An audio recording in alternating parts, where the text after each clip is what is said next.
four of us met at the Excelsior Hotel in Brompton around about December 2011.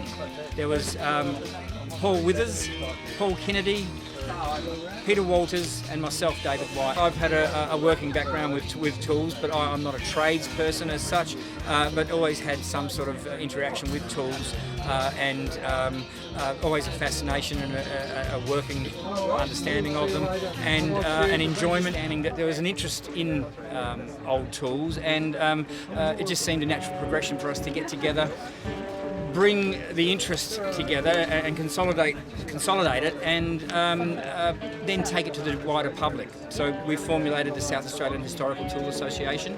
We're an incorporated body now. We found the appropriate premises to hold the club, which is at the Kernlight Gardens RSL. And then bit by bit we slowly introduced other members, and now we're taking our displays to the general public. We're aligning ourselves with other affiliated groups. Carrick Hill have invited us to be here today. We're very happy to do that. This is the second year we've been doing that. The National Trust has also been involved with us and recognised us as the appropriate authority when it comes to second-hand tools and tools, trades and technologies. SAHTA is the word. We have received numerous donations of tools from the general public. We've even purchased sizable collections of tools from the public, which now form the backbone of our display. We intend to pursue the club in our next venture, which is we need an appropriate space to house all this. So whilst it might be a small problem, it's something that we'll take on and pursue with great excitement. Find an appropriate space, put together what will ultimately become the South Australian Technology Museum.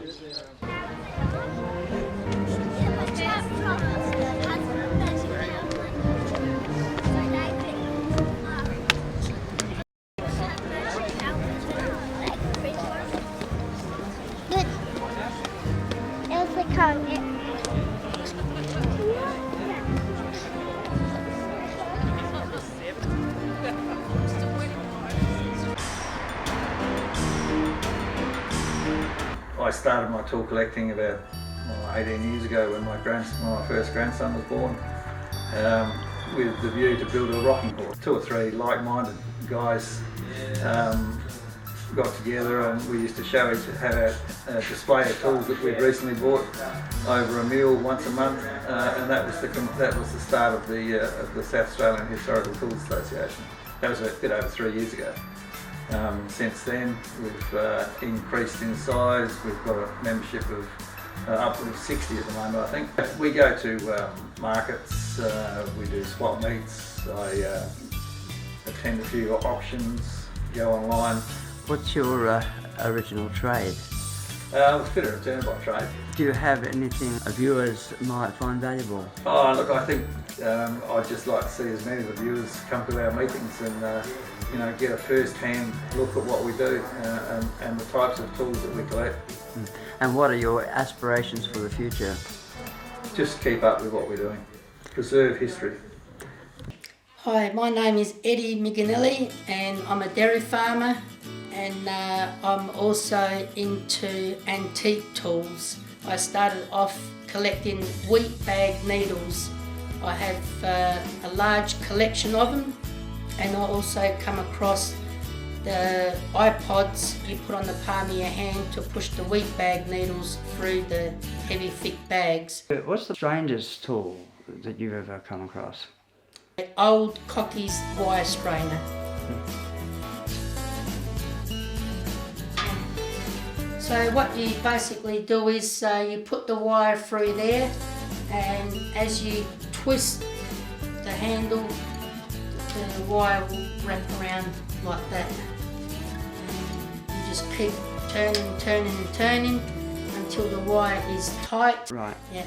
And also very unusual fencing pliers I brought from America, which I've never ever seen before. Very nice piece, and hasn't done hardly no work at all. The jaws are nice and sharp still. Yeah, very nice, beautiful piece that is. Just over 2 years ago, I joined the South Australian Historical Tool Association with David Whyte and Peter Walters, and the more I go, the more antique tools I collect. The Industrial Revolution's here. All these tools are starting to be made. Everyone's working. Locomotion's here. Trains driving. Tunnels are being built. Bridges are being spanning rivers. Girder construction of big buildings. And electricity's on its way.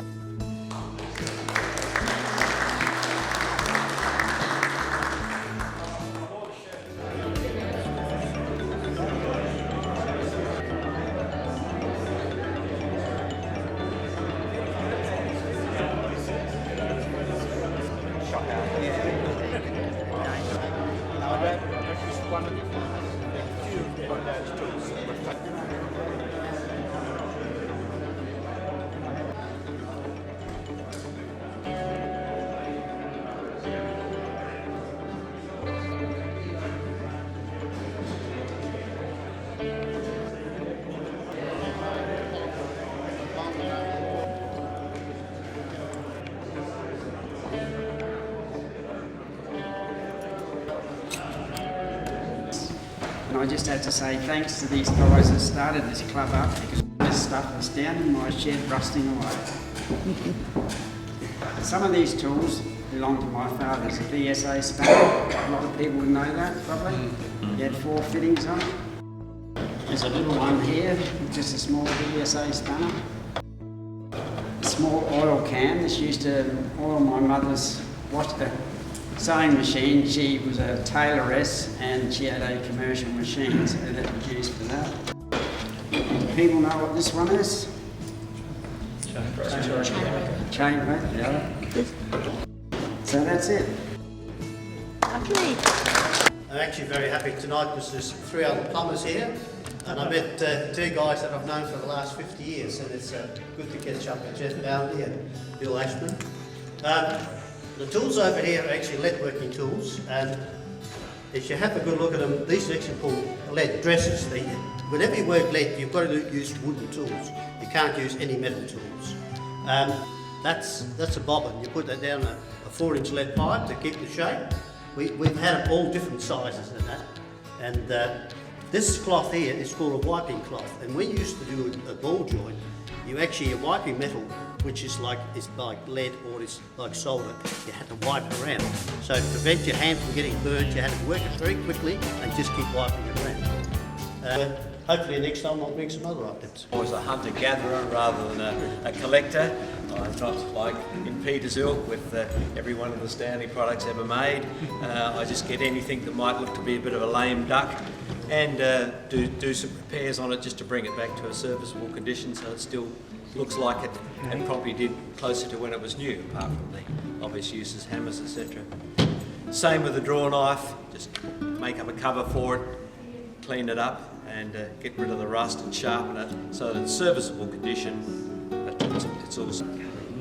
Okay, in 1990 I was lucky enough to learn boat building from old men that had spent a lifetime building fishing boats for the North Sea. And this book, From Tree to Sea, by Ted Frost, is a beautiful exposition of the shipwright's craft.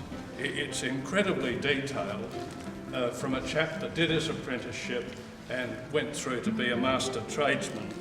And this collection is the traditional boat builder's set.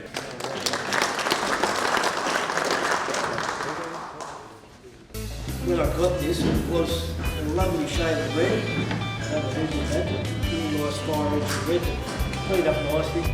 This little fella here, quite heavy. You had a block of wood, you could sit that on there, and you hold that. That's a portable saw grind, so you can grab it, stick on your bit of wood, make it cut the way she goes. This is an early one. There would have been a rule out there and out here. Give you some idea of what the lengths are. And these, the idea of these, sort of put a bit of timber in there, tighten the clamps up, they hold the place while you're cutting. I've kept some of the offcuts of some of my work. And here, some of you may have looked at them, various different profiles which match the timber or the furniture or the bits of the house I was repairing at the time for different profiles. So as you look at the different things here, you'll see this one here has got a centre bead, so it's got a shape and it's got a bead through the centre. Most of these screwdrivers I pick up at like second-hand stores for $1 or $2. I got this one off of my little friend Eddy, the last meeting, because it's got Department of Defence, and these other two here I got off of Peter. He was very generous and added to my collection. Okay, that's about my story.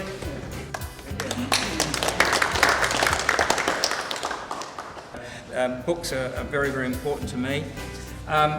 This collectively is Reichenology, the collecting of planes, wooden planes especially, it seems to come under that banner of Reichenology.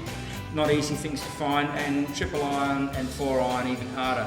But this is the classic English style. These are classic things to look for. If you look into the shadows of a box or whatever, and you see wide bevels, low profile from this side here to this angled side, and that familiar shape. These are very, very clear indicators of a plane made in the 1700s or early 1800s. But I love the books, I love them all, and if I can find art that relates to work, I really do try and find that as well. These are